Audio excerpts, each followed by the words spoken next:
আপনার মনের নেক আশা অবশ্যই 100% পূর্ণ হবে।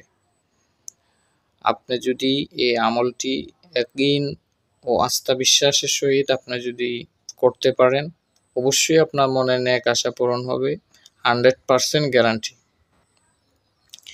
আমলটি বলার আগে আপনাকে অবশ্যই পাক পবিত্র অবস্থায় আমলটি করতে হবে।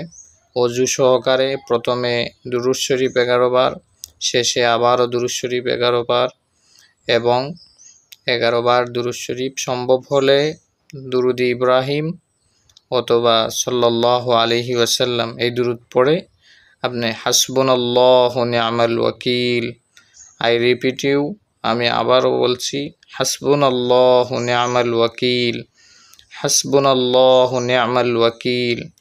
এই দোয়াটি একাগ্র চিত্তে একা একই বসে 1 থেকে 1000 বার পর্যন্ত আপনি পড়বেন। শেষে আবারও 11 বার দুরূদ শরীফ পাঠ করবেন। এরপরে আল্লাহ রাব্বুল আলামিনের কাছে হাত তুলে মোনাজাত করবেন। আপনার মনের নেক আশা অবশ্যই আল্লাহ পূর্ণ করবেন।